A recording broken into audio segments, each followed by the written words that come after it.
As a business development and community relations expert, specializing in employment and workforce development, recruiting and retention, and pursuing a growing career in international relations by first focusing on economic growth within Davidson County, Tennessee, by working with elected officials from the local to federal level, as well as working with community leaders and business chambers, I felt compelled to speak on the great article developed by the Nashville Scene in the month of June 2018, titled 37208, 50 years after I-40's construction, history is repeating itself in North Nashville, by Stephen Hale. And I believe the article starts on page 13. In all things, I look for the origin, the purpose, and the function of all matters, both objective and subjective. And I see both objective and subjective matters in this piece, also known as an article. Myself being a native of Southern California and residing in Nashville for only 10 years, I began by looking at this article, starting with the impact that the construction of I-40 had on historic Jefferson Street. I believe during this time when the construction started, as well as times prior, Jefferson Street in North Nashville, and please forgive me my ignorance, was segregated. And so it left the people of North Nashville dependent on one another to support the socio-economic direction of said community.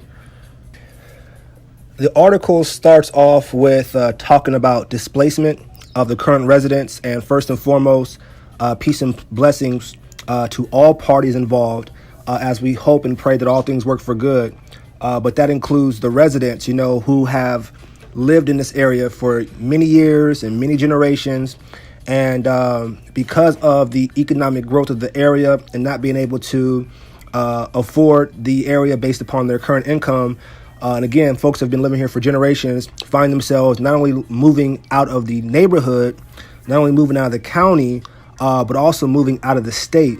And I feel that the culture of what made Nashville so great included everyone, to include the fact of, and I could be speaking in ignorance, the Queen came down to North Nashville and dubbed Nashville Music City based upon the Fisk Jubilee Singers.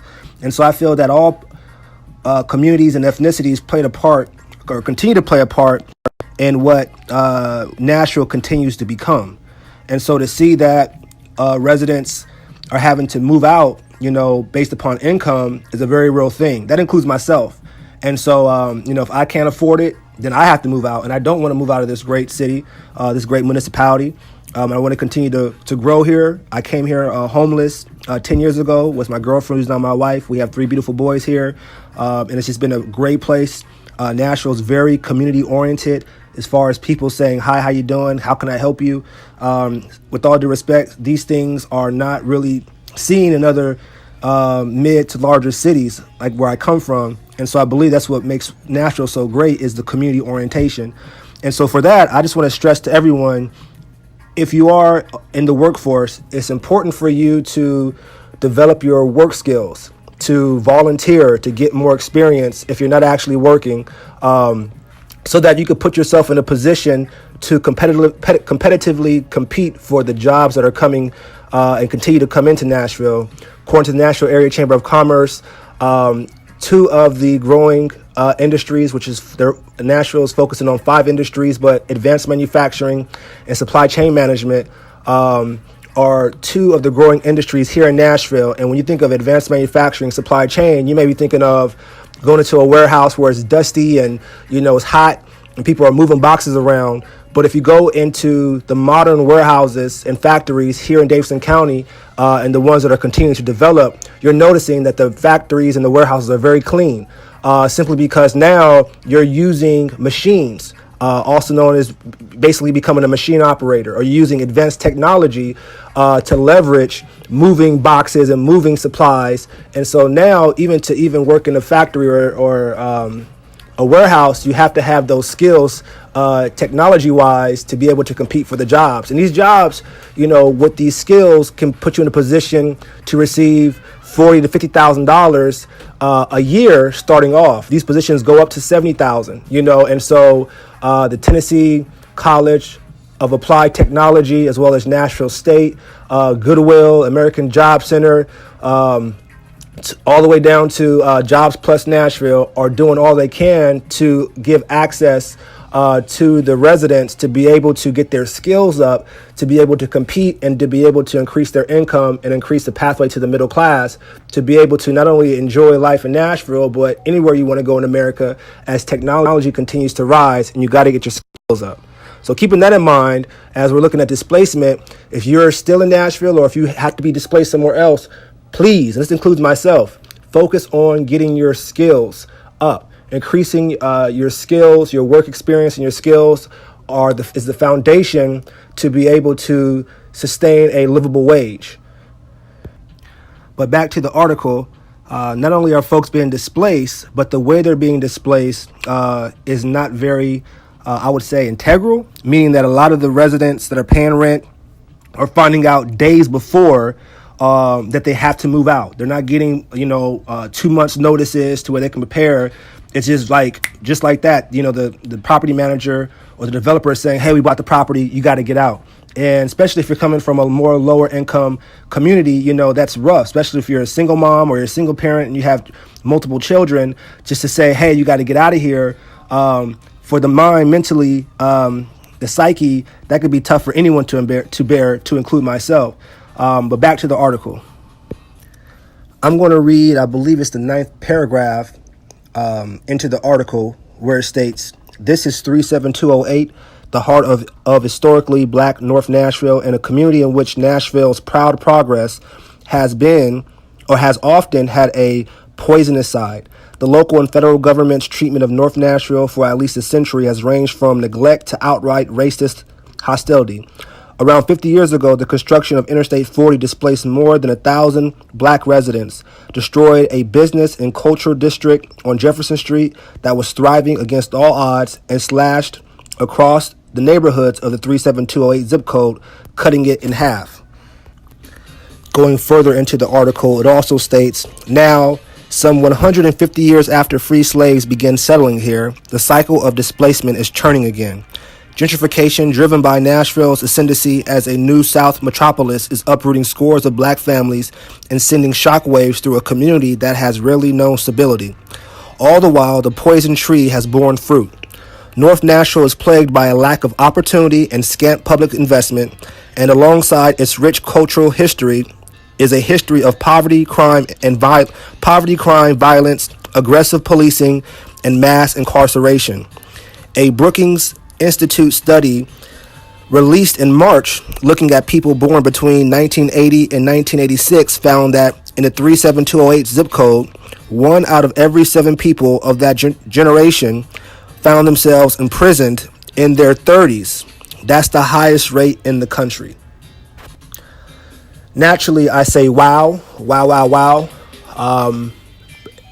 And seeing the output, which is what I just read, the question becomes, what was the input and the process to get to this situation? And so some of the things that come to my mind was the construction of I-40, as well as the keywords I took out of this was I-40, construction, as well as gentrification. So let's go ahead and delve deeper into those two topics as far as the impact of creating interstates through a community, as well as the process of gentrification. The History Channel says the Federal Aid Highway Act of 1956 authorized the construction of a 41,000-mile network of interstate highways that would span the nation, and the act was allocated $26 billion to pay for the highway construction. Publicpurpose.com said the construction had a profound effect upon the American economy overall and contributed significantly to improve economic efficiency and productivity. Keep in mind, Nashville is centrally located within the U.S. and provides a competitive advantage for the transportation industry, offering accessibility. Also keep in mind, Nashville is only one of 6 cities with 3 major interstate highways, those highways being I-40, I-65, and I-24. And 50% of the U.S. population lives within 650 miles of Nashville, and 24 states are located within the 650-mile radius.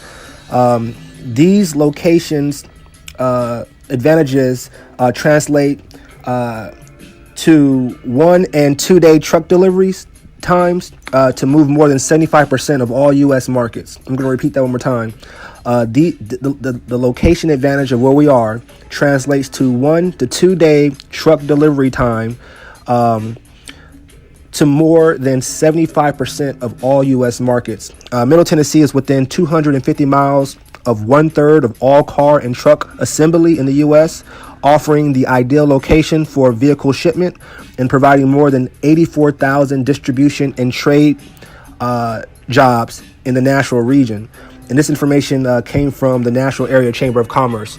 So again, just outside of the interstate highway development, the Middle Tennessee region is literally the heart, if you will, of all distribution, because, like, again, 50% of America's population lives within 650 miles of the Middle Tennessee region. So you can understand with the development of the Highway Act and the development of these interstates, how to some degree or another, business has to come through Middle Tennessee, business has to come through Nashville.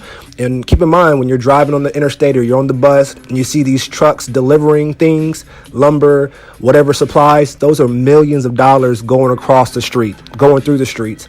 And I believe as a 37208 in North Nashville community, we have to be mindful of the commerce and the economics and the capital that's driving past us every day. And so, right, wrong, or indifferent, these interstates do provide job opportunities. Again, over 84,000 jobs just in the Middle Tennessee region based upon this distribution coming through these interstates. Big money that sustain our nation overall.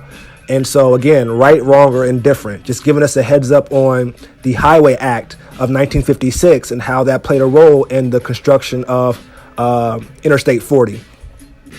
So keeping, that in mind, with all due respect, when we elect the constituents of North Nashville, elect their public officials from the local, state, and federal level, it's imperative, with all due respect to the elected officials, to be able to, because they have the inside information, to be able to help prepare the constituents of North Nashville, or any constituent of any district, for the changes that are coming. I always like to say, with the butterfly effect in regards to the caterpillar effect, in regards to, the caterpillar has these genes within them that says, I'm a caterpillar, I'm going to stay a caterpillar. But, at some point, the caterpillar also has new genes that come in and say, well, you know what? I'm tired of being a caterpillar and I want to change to something else. And for a time, the genes within the caterpillar are warring, because you have half of the genes saying, I want to stay a caterpillar, and you have the other half saying, I want to become something else. And obviously, as you know, the caterpillar becomes a butterfly. And for that caterpillar to become a butterfly, the genes that want to stay caterpillars obviously have to be eliminated, because if you say, I'm going to stay a caterpillar, but then you become a butterfly, that means that, you either had to change your mind to become a butterfly, or you were taken out, with all due respect, so that the butterfly can reign. And so sometimes, right, wrong, or indifferent, we have to understand that change is a progress of life, the progression of life. And so back to the elected officials who have the inside information, they have to make sure, with all due respect, they're letting the constituents know what time it is, so that the constituents and the social economic body of that community can prepare for what's going on, to ride the wave as best they can. I feel outside of legislation, creating bills, that is the biggest thing that a elected official can offer its constituents, is the changing trends, so that the constituents can stay ahead of this change and could be a complement to not only their municipality, but be a complement not only to their county, but to be a complement not only to their state, but to be a complement to their country. And when you get into the international game, you have have countries communicating with each other, because it's a really large ecosystem. And the local level is the foundation of it all. But at the end of the day, that local level does go all the way up to your international relations, to where, you have countries providing foreign trade agreements, with one another to do business with one another. And those foreign trade agreements, especially through those special economic zones, end up trickling down 9 times out of 10, all the way down to your low income communities. So that's something that I feel moving forward. And maybe that didn't happen, with all due respect, was the constituents of North Nashville were not prepared for the interstate development, or they knew it was coming and did not make the change. I'm not saying that's right, wrong, or indifferent. I'm just looking at it from the outside looking in.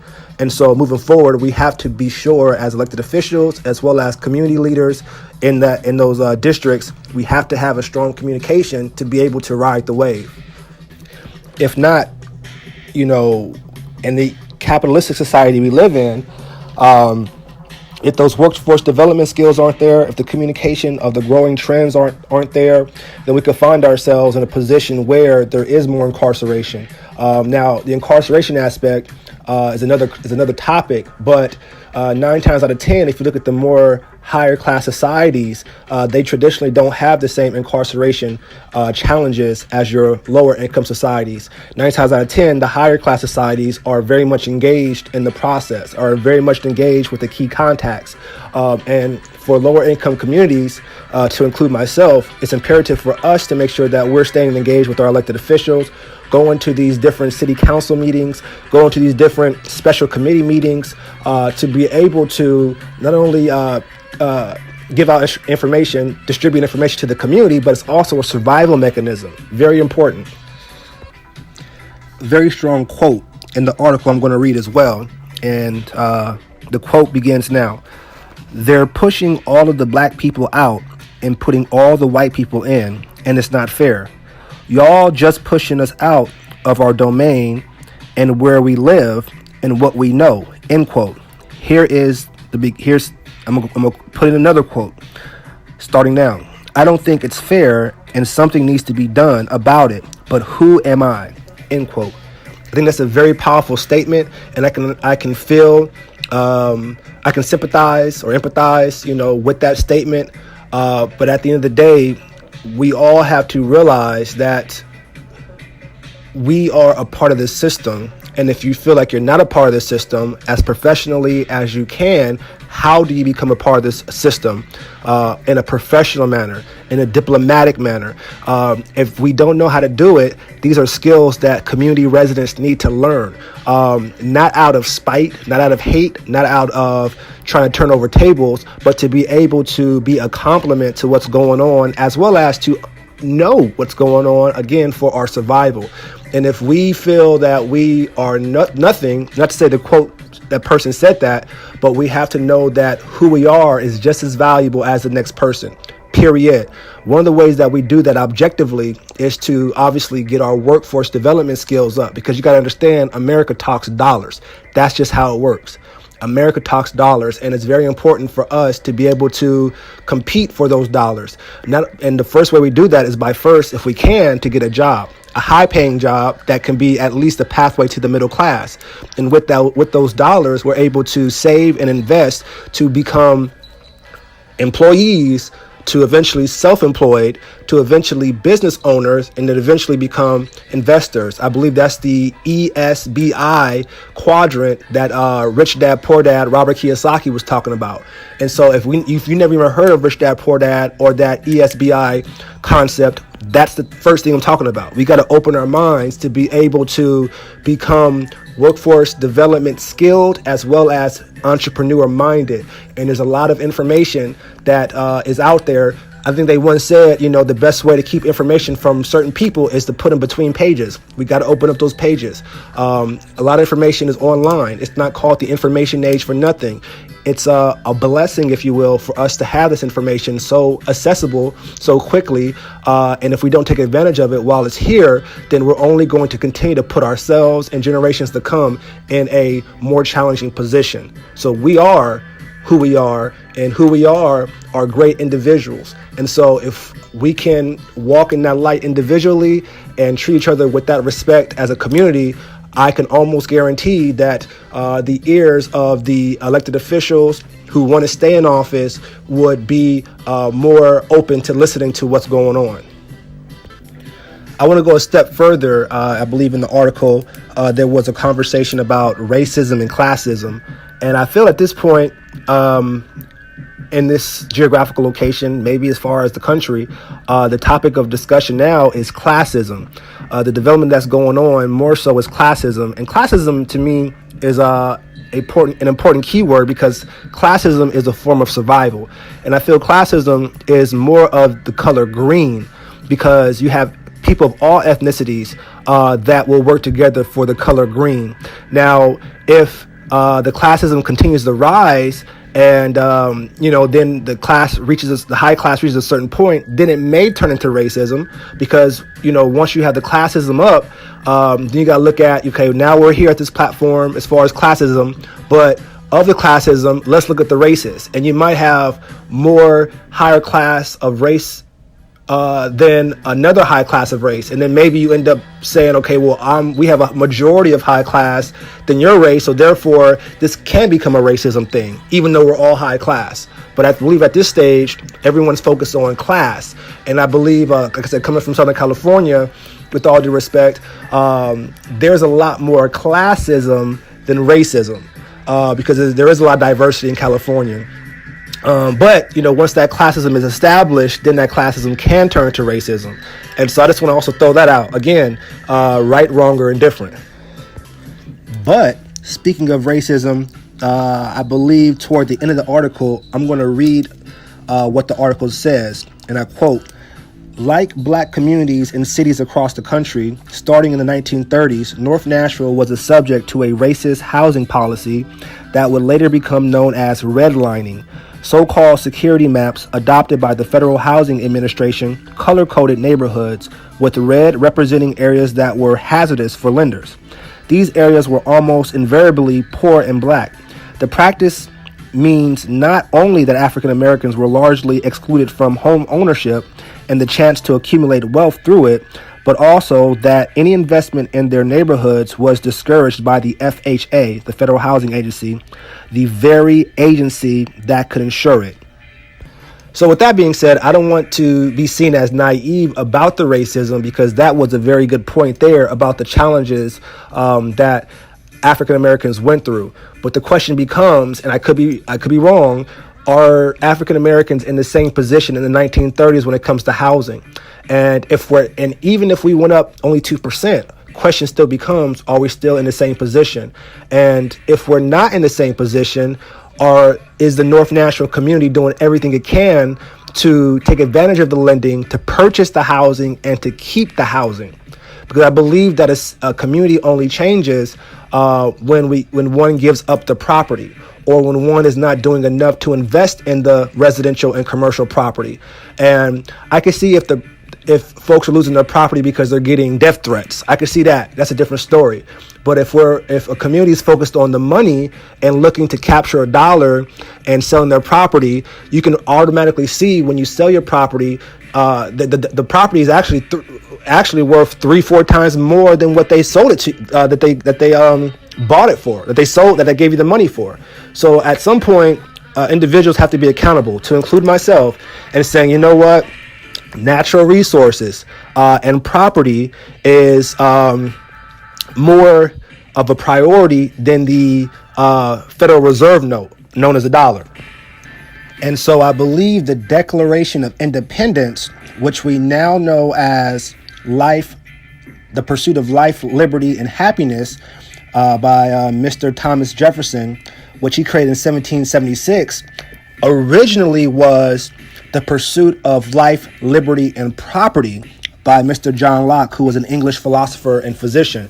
So keeping in mind, before Life, Liberty, and Happiness, which was 1776, the phrase was the pursuit of life, liberty, and property here in America. So they told you up front what time it was. if you don't have property, if you don't have ownership, really you won't have happiness, because you're pretty much going to be dictated to as far as what needs to be done. So when we're talking about gentrification of any ethnicity, of any country, with all due respect, you have to make sure that you're controlling your property.